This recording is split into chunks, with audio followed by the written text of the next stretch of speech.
Autobiographies of Frederick Douglass by the Library of America, published by the Library of America, written by Frederick Douglass.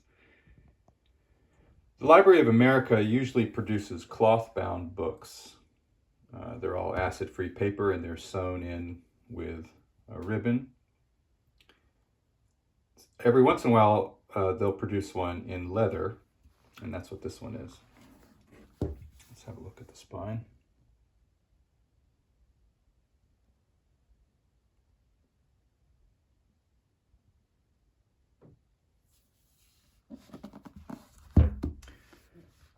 It's the same dimensions as far as these two dimensions as all the Library of America books. This one has a little bit of a mess inside. And the pages are the same as all Library of America books. That is a little thin, but that's because they contain a lot of material. So there are, 1,000 pages, more than 1,000 pages in this book. All right, gold on top to protect it from the dust. This one doesn't have a slipcover.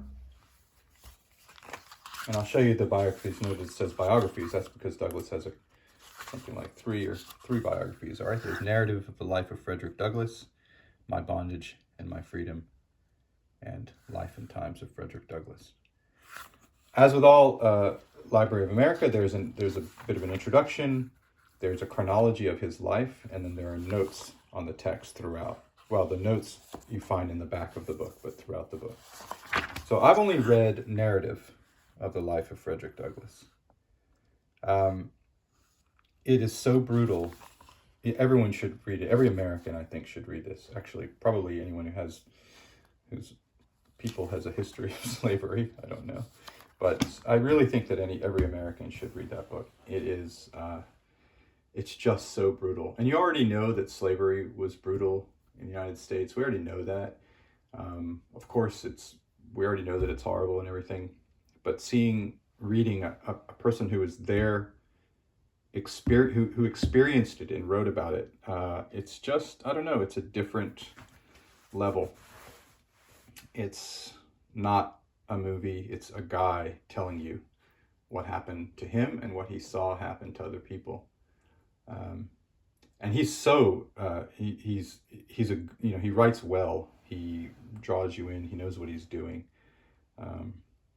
And there was a time sometimes I think to myself, well, the Civil War, obviously ending slavery was a necessary thing, but how many lives were lost during the war and everything. And then I read this and I'm just like, oh, they should have had that war earlier.